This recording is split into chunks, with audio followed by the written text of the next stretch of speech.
Marcus Hill had just wrapped up a high-stakes press briefing on a new criminal justice reform initiative. Dressed in a navy blue suit, his district badge clipped discreetly inside his blazer, he drove his matte black Tesla through the quiet upscale neighborhood where he lived. Classical music played softly.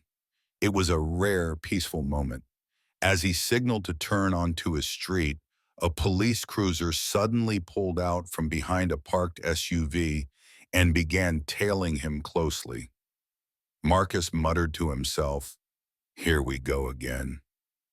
Within seconds, red and blue lights flashed. He pulled over calmly, rolled down his window, and placed both hands on the steering wheel, knowing all too well the protocol. He had prosecuted dozens of police misconduct cases. He also knew that, in that moment, his badge meant nothing to the man walking toward his car. Officer Rick Dalton approached, hand on his holster, jaw tight. "Dalton, license, registration, and step out of the vehicle, now." Marcus calmly, "Officer, may I ask the reason for the stop?" Dalton, "You were driving suspiciously slow. You matched the description of a suspect. Out of the car." Marcus didn't argue. He stepped out slowly. A few neighbors peeked through blinds.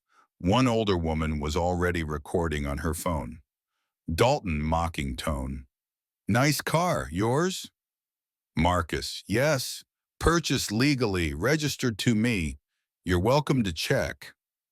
Dalton, sharply, "You think attitude helps? Don't play smart, sir. You people are all the same." That sentence hung in the air like a slap. Marcus kept his composure, but his pulse quickened. He glanced down the street. 3 police units had now arrived. Back up for what? Officer Dalton began patting him down without consent. As he reached toward Marcus's inner jacket pocket, Marcus pulled away slightly and firmly said, "Marcus, that's my identification." Dalton pulled out the wallet, flipped it open, and froze. Inside was a shiny badge. Next to it, an official ID. District Attorney Marcus Hill. Dalton, suddenly nervous. I didn't realize, are you really?" Marcus, coldly, "Yes, and congratulations, officer. You just profiled the chief prosecutor of this entire city. On camera." One of the other officers, an older sergeant who had just arrived, recognized Marcus immediately. "Sergeant, D.A. Hill, sir, I am so sorry. This is unacceptable. I'll handle this."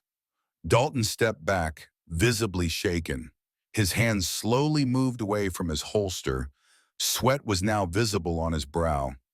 That night, the footage went viral. Hashtags exploded. Hashtag driving while black, #DA profiled, # badge didn't matter. The local news aired the clip on repeat. Community outrage erupted. Not because Marcus was the DA, but because everyone knew. If it could happen to him, it could happen to anyone. The next morning, Marcus held a press conference. "Marcus Hill, this incident isn't about a title. It's about a pattern, about assumptions, about fear. I had a badge. What if I didn't? What if it was your son, your father, your neighbor?" He paused. "We will not only investigate this officer's actions, but we will implement new training, transparency, and civilian oversight. Enough is enough." Officer Dalton was suspended pending investigation. But Marcus didn't stop there. He proposed a sweeping reform package, including mandatory body cams, racial bias training, civilian oversight boards, real-time traffic stop audits. He turned his personal humiliation into a citywide reckoning. In a final scene, Marcus stands outside a community center where he's holding a town hall. A young black boy walks up to him. "Boy, you were that guy on the news, right? The one who didn't yell, didn't run. You just stood there." Marcus smiles. Sometimes standing your ground speaks louder than shouting. The screen fades to black. Text overlay. Justice is not about titles. It's about truth.